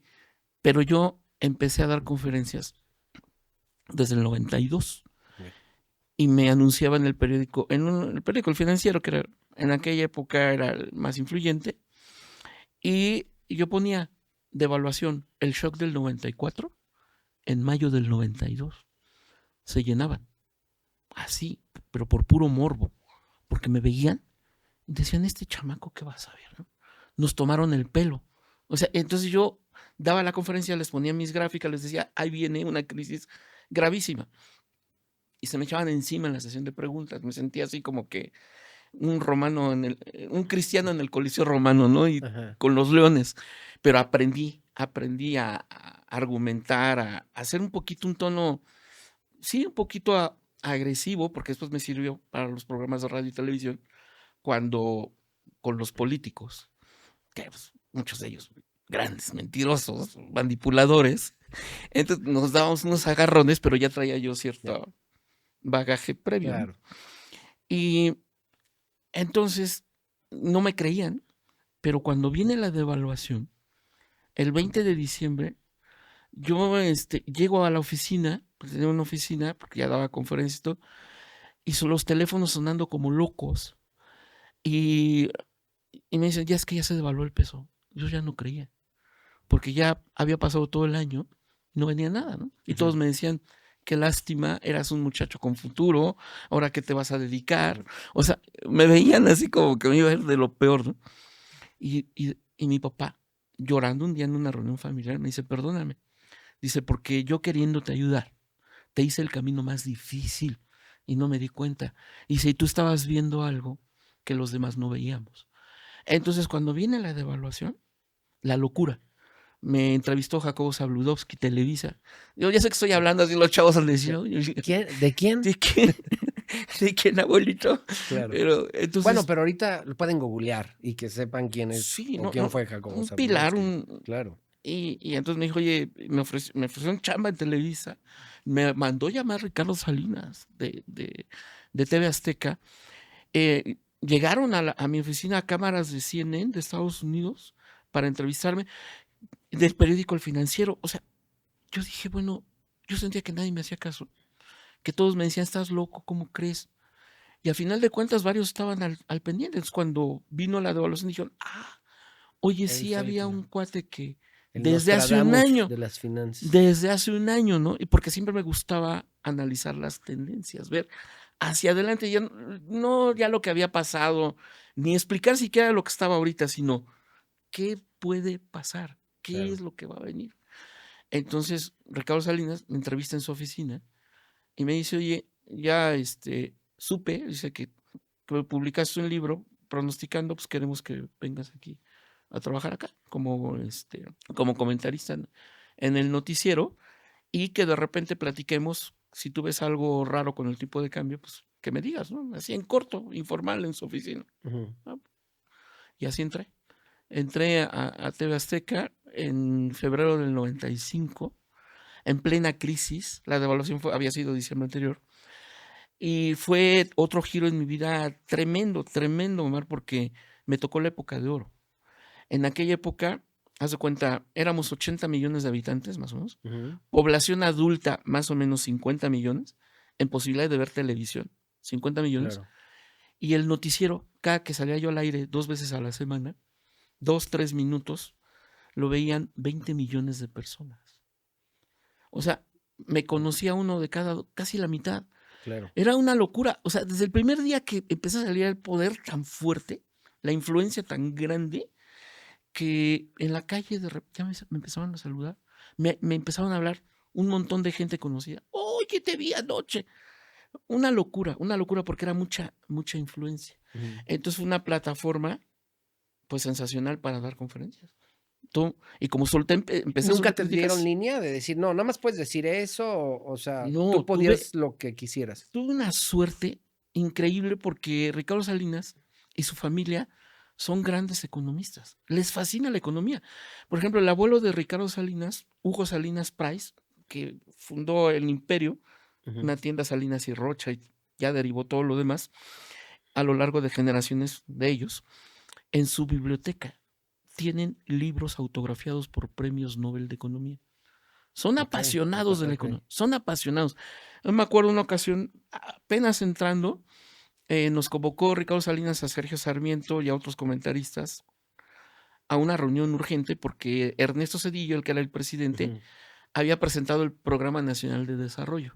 Entonces había que analizarlo y en esa reunión comentar. Pero nos dieron el Plan Nacional de Desarrollo 2 días antes y llegamos a la reunión con Ricardo Salinas, ya lo había leído, ya lo había analizado. Y él nos expuso así una muy buena exposición, como si fuera un profesional de las conferencias, y nos dijo, oigan, yo vi esto, ¿qué vieron ustedes? Sergio Sarmiento, y yo así, yo le dije, ¿lo leíste? Me dice, no, me dio tiempo, no me elogié. ¿Y tú? Pues también no me dio tiempo, no me elogié, ¿no? Ajá, Pero eso te lo traigo a colación, te lo platico así, mamá, porque pues él me protegió, claro, literalmente me protegió, claro. porque de repente empezaba a soltar golpes, pues les hablaban a ellos y les presionaban, ¿y qué se traen contra nosotros? No, como que qué se traen. No, pues Ricardo Salinas mandó. No, no, no. Él es de opinión, ya es otra etapa en México, es competencia de Televisa, apertura. Y un día me habló él y me dice, mira, si yo no te pido algo, tú puedes lo que quieras. Y lo pueden contrastar si, porque hay personas que eran muy escépticas, ¿no? Porque dicen, no, es que hay muchos intereses, y sí, sí, los hay. Ajá. Y los políticos y el poder que había y todo, pero no puede ser que te dejen así. Pues, bastaba con ver los comentarios semana a semana Oye, para darse cuenta. y en esa época, mi querido Eric, porque seguramente se tomaban decisiones complicadas tras bambalinas y después ya tomaban la decisión, ¿como cuál pudo haber sido la decisión más difícil que tuvo que tomar TV Azteca bajo tu instrucción, digámoslo así? Hubo varios, ¿eh? Hubo varios. Por ejemplo, una vez, Manlio Fabio Beltrones, cuando Ujú. era gobernador de Sonora, tenía como secretario de Agricultura al papá de Luis Donaldo Colosio, el candidato que asesinaron en el 94. Entonces, había un problema con Estados Unidos que les puso una barrera para exportar productos agrícolas sonorenses y estaban ahorcando al Estado. Entonces, fíjate, el poder de la tele. Yo me quejo en un comentario, digo, oigan, es injusto que el gobierno de Estados Unidos esté poniendo esta barrera, porque era una barrera que no estaba muy justificada, era una barrera sanitaria, pero por intereses de grupos de poder de Estados Unidos que no les convenía la competencia mexicana y lograron poner la barrera, Ok. impedir la exportación. No se vale y pum, pum, pum, muy duro, muy rudo. El embajador de Estados Unidos en México, no sé si lo vio o se enteró. Total, hubo toda una serie de cosas que pasaron sin que yo me diera cuenta. Me habla un día, me habló Fabio Beltrones y me dice, gracias por su comentario. Bueno, señor, dices que me sirvió. Destrabaste. Sí, dice, ya nos pusimos en contacto, tal, y quiero invitarte acá al estado porque el papá de Luis Donaldo te admira y que no sé qué. Fue destrabar. Entonces, después de eso, por la influencia, pues de repente ya me hablaban algunos gobernadores, ¿no? Una vez uno de Durango, también sequía terrible, dice, oye, traigo broncas con el gobierno federal, Felipe Calderón, él era del PRI, Mm. del PAN, dice, y no me quieren, no nos está llegando la ayuda con la rapidez que necesitamos, es urgencia. Dije, bueno, a ver, entonces salgo con un comentario y digo, a ver, señor presidente Felipe Calderón, no se ha manchado. Casi, casi, ¿eh? Así era mi estilo. No se ha manchado, oiga, están en sequía, la situación está muy grave, agilice, ¿no? Y puse, pero también ustedes, a los políticos duranguenses que tienen fama de tranzas, Ujú. por la marca PRI, oigan, si les llegan los recursos, pues pónganse la mano en el corazón, ¿no? Y que llegue al público, no Claro. vayan a andar ahí poniendo fábricas de chocolates y viajando por todo el mundo. Y entonces sí, me habla el gobernador y me dice, muchas gracias por el comentario, ya llegó la ayuda federal. Entonces ya le dije, nomás, señor gobernador, pues, que llegue la ayuda completa. Casi, casi amárrele las manos a sus parientes políticos para que llegue la ayuda. Entonces sí fue una época donde pude, en algunos puntos críticos, pude ayudar en lo Ok. que yo creía. Y como tenía carta amplia, pues eso me dio mucha, mucha credibilidad. El público me seguía. Hubo momentos insólitos donde de repente mi compañero Javier Alatorre me decía, oye, no era común, pero me dice, oye, tuviste el rating más alto de todo el noticiero. O sea, en el momento que tú salías, ahí Sí, se medía. sí, Ok. lo miden el rating de hace muchos años, Ajá. minuto a minuto. Ok. Entonces ellos tienen un control. Hay empresas que se dedican a esto, Claro. muy riguroso, pero es insólito. Oye, como que un comentarista de economía y política tiene el rating más alto. Dije, a veces fue ocasional, pero sucedió. Entonces sí me dio mucha credibilidad y pues, fue una época padre, ¿no? Porque no había tantas redes, Claro. tantos medios. Entonces el poder que tenían era muy fuerte. Era muy, muy bueno. Ujú. La verdad, digo, qué interesante, desde tus inicios. Ahorita que me cuentes la historia, pues me meto en la historia y la verdad es que estuvo súper interesante. Entras en el 95 a TV Azteca.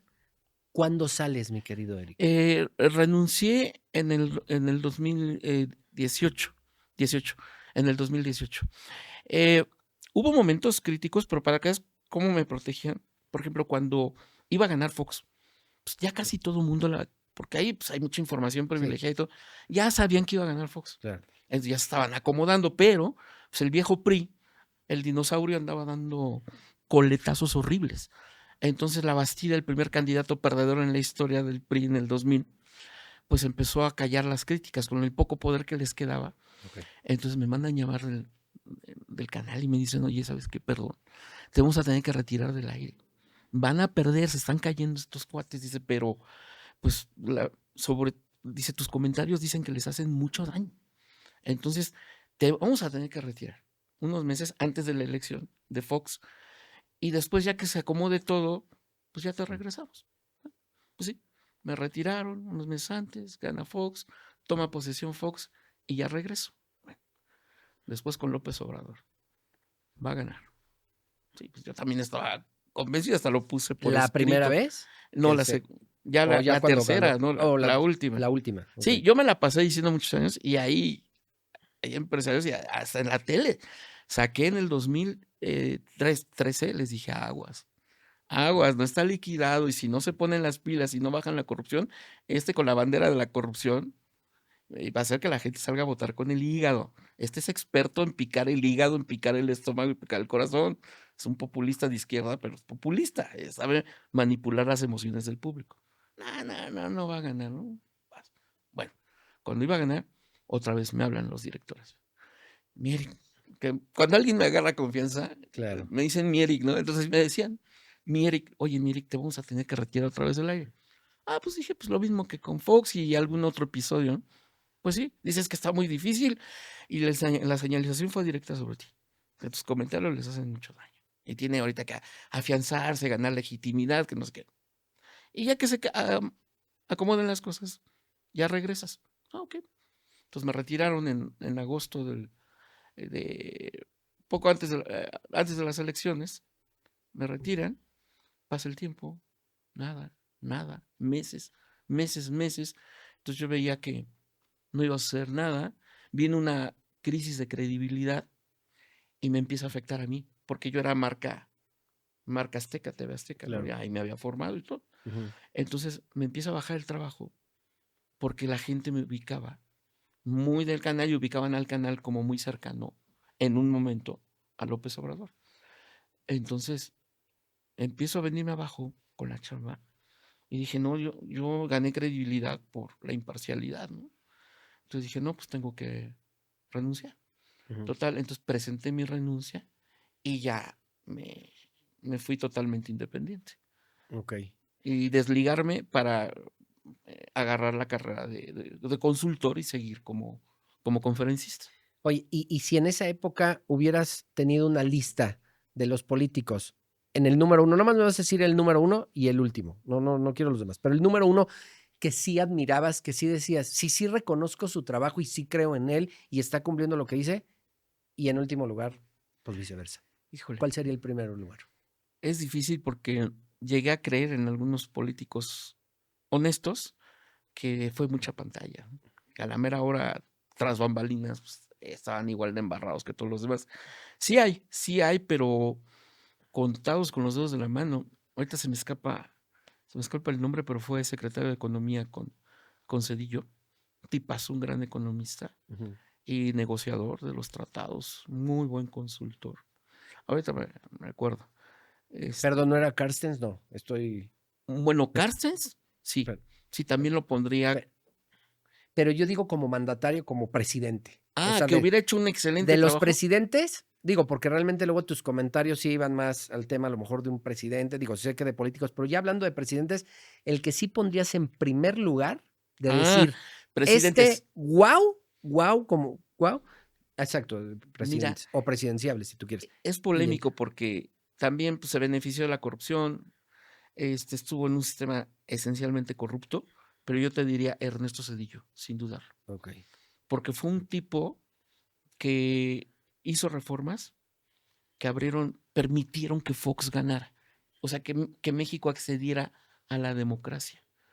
Y casi nadie se dio cuenta. Desde el primer día que llegó, así con su estilo, me acuerdo, se voy a presentar una reforma al Poder Judicial. Vamos a independizar a los jueces. Oye, era un pilar del control del viejo PRI, viejo régimen autoritario, era tener a los jueces a su lado, como Claro. hizo la 4T ahorita, Claro, que ya claro. los tienen otra vez, pues, gobierno autoritario. Pero Zedillo dijo no. Entonces, independencia del Poder Judicial. Muy poquitos priistas se dieron cuenta. Uno de ellos muy destacado y muy analítico, dice, ¿qué se trae? Dice, ¿qué quiere acabar con el sistema o qué? Está demoliendo a uno de los pilares fundamentales y nadie se está dando cuenta. Luego una ley electoral en el 96, por ahí, a medio sexenio, para darle autonomía total a lo que era el IFE, el anterior al INE, que ahorita también ya lo volvieron a cooptar. Estamos viviendo un retroceso al autoritarismo. Bueno, Zedillo dice, esta reforma electoral va a permitir tener elecciones relativamente limpias, porque no hay ninguna 100% limpia a nivel mundial, y si gana la oposición, el que gane, se le va a reconocer el triunfo, el que sea. Una reforma increíble. Los miopes de la oposición. Felipe Calderón, Fox, Vicente Fox, traían una bronca en un municipio en Huejotzingo, en la Sierra de Puebla. Es que tenemos que arreglar lo de Huejotzingo. Zedillo, así como que no sean brutos, chamacos, ¿no? Firmen la reforma, les conviene. Total, contra viento y marea. Entonces dice, oye, este cuate tiene toque de estadista. Y lo que terminó de convencerme de él, el día de la votación, pues, encerrado en la televisora, muy al pendiente de todo, de repente hay rumores, llegan rumores al canal. Se están movilizando panistas, están yendo a celebrar al Ángel de la Independencia. ¿Por qué? Oye, pues se cierran las casillas hasta las 7 de la noche. ¿Qué está pasando? La Secretaría de Gobernación en aquella época entregaba un informe al presidente a las 3 de la tarde, donde les decían cómo venía la tendencia real. Entonces le dijeron, va a ganar Fox. Se filtra y entonces, digo, muchos rumores, ¿no? Pero Claro. no cosas que puedas comprobar. Pero fue lo que a mí me tocó vivir. Dicen, el viejo PRI, la ala dura del PRI no va a reconocer el triunfo. Ya se están movilizando, están pidiendo el apoyo de los militares para desconocer el triunfo. Ándale, algo grave va a pasar, ¿no? Entonces, mucha tensión ahí. Y de repente nos hablan a una reunión urgente. Llegó este cassette a TV Azteca y a Televisa. Anónimo. Bueno, supuestamente anónimo. Bueno, lo abren y venía una grabación de Ernesto Zedillo en Los Pinos. Y nos dicen, vean. Y entonces Ernesto Zedillo con la banda presidencial. Reconozco el triunfo del licenciado Vicente Fox Quesada. Y dije, ándale, ¿qué va a pasar aquí? O sea, analizando toda la dinámica histórica de la política, Claro. después de haber un enfrentamiento grave, se va a poner terrible. Pero entonces, dijeron, tenemos que pasarlo antes de que haya broncas. Y antes de que el INE se pronuncie, el IFE. Se pasa en Red Nacional, en las 2 televisoras, y entonces se desactiva todo, se reconoce el triunfo de Fox. Yo dije, ¿qué pantalones de este cuate, ¿no? O sea, este sí es un estadista. Entonces él sí lo pondría en primer lugar. En primer lugar. ¿Y en el último? Híjole, Omar. Ya sabes quién. Ok, perfecto. Ya sabes quién. Bueno. Sin ningún lugar a dudas. Digo, eso se lo vamos a dejar al público también. Sí, cada quien tiene su opinión y perdón, todo esto es muy polémico, ¿no? Sí. Mucho muy polémico. Sí, exactamente. Pero desde mi punto de vista y que me ha tocado ver todo esto y como analista y todo, definitivamente esas serían. No, muy interesante. Y bueno, mi querido Eric, a ver, nos has hablado de mercados, de crisis, de grandes capitales, pero quiero cerrar con algo personal. Sí. Tú entiendes mejor que nadie el valor del dinero. Y quiero preguntarte, ¿Eric Guerrero se considera un hombre millonario? Y me refiero no solo al saldo del banco, sino a esa riqueza de ser dueño absoluto de tu tiempo y de tu paz mental. Sí, te puedo decir con satisfacción, dos grandes satisfacciones en la vida. Como padre, como ser humano, pues he cometido errores como padre, pero tengo la satisfacción de haber guiado bien a mis hijos, que sean felices con lo que hacen, que es lo primordial, porque de repente alguno de mis hijos me puede decir, oye, es que está muy mal pagado, pero me encanta lo que me quiero dedicar a esto. Si lo vas a disfrutar, vas a estar feliz, éntrale, pero busca ser de los mejores en tu área. Entonces tengo esa satisfacción de ver a los hijos realizados. Es una satisfacción muy grande. Y la otra es que sí, sí te digo, también siempre son errores y todo, pero he podido disfrutar cosas que me gustan. Si yo me hubiera quedado como ratón de biblioteca, como workólico que le dicen, adicto al trabajo, y en algún momento igual hasta me hubiera ya dado un infarto, no hubiera disfrutado nada. Qué triste. O sea, es disfrutar. Si tienes posibilidad económica, quieres hacer un viaje, pues padrísimo. Pero aunque no tengas gran posibilidad económica, si a ti te encantan los amaneceres, de repente irte al rancho de la abuela, que tiene algún familiar, alguna casa y no te va a costar, y te puedes levantar a las 6 de la mañana y contemplar el amanecer, son cosas que disfrutas. Entonces es un poquito equilibrar, ¿no? Ni el que está todo del lado del desmadre y que echa a perder su vida económica o su vida familiar, ni tampoco el que es un ratón de biblioteca, un adicto al trabajo que deja de vivir. Bueno, conocí un amigo empresario muy exitoso, textilero, que era un adicto al trabajo. Tenía una esposa muy, muy guapa y un día le dio un infarto por exceso de trabajo. Entonces lo voy a visitar al hospital y me dice, es que inquieto por el trabajo. Ah, yo pensé que estaba inquieto por quién le iba a cuidar a la esposa. No, Y no, dijiste, no, no, aquí por el es. trabajo. Y le dije, óyeme, cuate, date tiempo para disfrutar de tu dinero. Mira, si te hubiera dado el infarto, le digo, tu esposa es muy guapa. A mí no me hubiera gustado llegar a tu casa y ver al musculoso atractivo, que es un bueno para nada, con tu pijama de seda, sentado en tu sillón favorito, viendo tu pantalla y disfrutando del pago que haces por cable, y que tu mujer le estuviera pagando viajes, porque a lo mejor tu mujer siempre quiso viajar, quiso ir a Las Vegas, tú nunca tuviste tiempo de llevarla, y se va con el cuate a Las Vegas con tu dinero. A mí no, digo, dedícate un poco también a disfrutar la vida, ¿no? Entonces, un poquito el balance entre las dos cosas. No, pues qué bueno, mi querido Eric. Digo, ahorita que mencionaste algo de Las Vegas, me acordé como previo a esta grabación, cuando me dijiste, oye, ¿cómo es el outfit y demás? A ver, yo, como no vivo aquí en la Ciudad de México, pues ya venía en el avión y me pusiste, ¿qué onda? Nos ponemos esta camisa que tenemos igual, porque realmente la camisa que trae Eric, yo también tengo una que nos las compramos en diferente tiempo y lugar y demás, y así vamos a venir. Digo, voy a subir una foto con la camisa, digo, para que vean. Eso se me hubiera hecho muy chistoso, la verdad, muy agradable. Pero otra cosa que te quería comentar, Eric, uno, agradecer tu amistad y dos, pues agradecerte nuevamente porque en los momentos más bajos o donde toqué fondo yo y que yo no tenía ni para comer, me extendiste la mano, yo te hablé, te pedí dinero, literal así para comer y te dije, no sé cuándo te lo voy a poder pagar.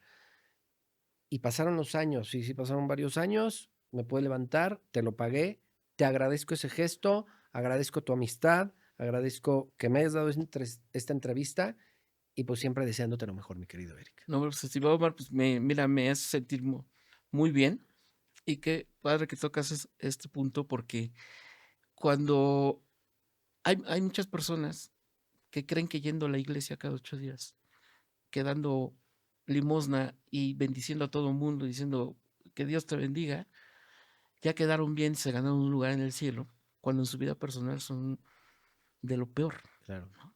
Son malos padres, son golpeadores, le hacen daño al prójimo.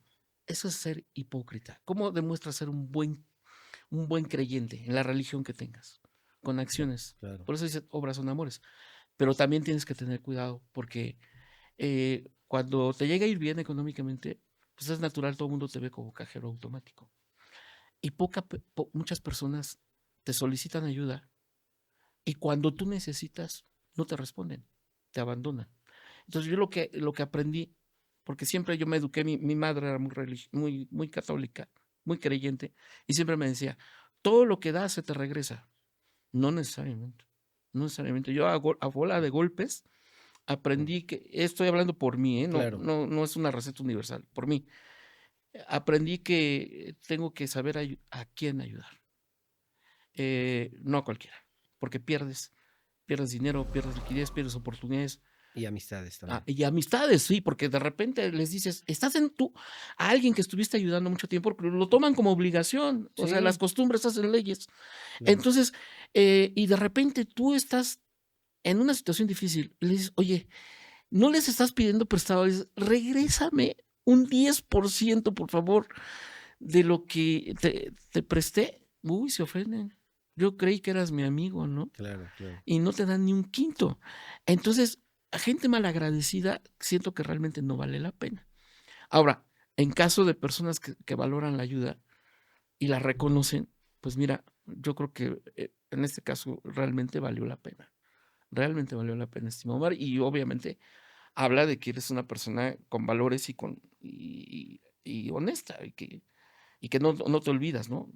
No, eso De los jamás. amigos. Y te digo que agradezco mucho tu amistad. Y me traje la camisa así, Sí, digo, se sí, ve raro porque mi profesión, mi trabajo es, pues, muy financiero, pues sí tienes que andar muy Catrín de sí, repente, sí, muy claro, formalito, ¿no? claro. Pero, porque es signo de Te la debo. la amistad que tenemos, entonces me acordé y dije: "Pues me voy a llevar la No, camisa", no, ¿no? sí, sí, te la debo. Y bueno, para alguien que te quiera ubicar o algo, tus redes sociales, ¿dónde te puede Sí, contactar, mi estoy querido como Eric? Eric, escrito con CK, Eric Guerrero Rosas.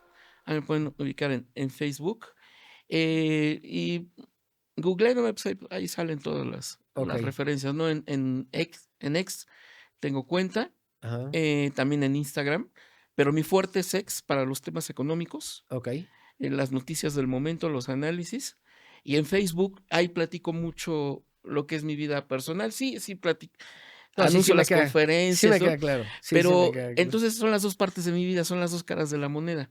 El ex, el profesional, el analítico, el consultor de empresas, etcétera, y en Facebook, el viajero, el que le Y le si de le repente gusta la alguien fiesta. quisiera una asesoría, ¿cómo te pudiera contactar? O sea, ahí en Facebook y te manda un mensaje directo, ¿o preferirías Sí, por otro si medio? me permites dar el WhatsApp, ¿Sí? Sí, es sí, sí. a través del 55 27 37 87 84. Perfecto. Esto es 55 27 Mujeres guapas y 37 bonitas. 77 84. Pues muchas gracias por todo, mi querido Eric. Al contrario, Qué estimado gusto Omar, verte. te agradezco mucho. Bueno, pues ahí lo tienen, amigos. Porque al final del día, la mejor inversión no es la que genera más intereses, sino la que nos compra más libertad.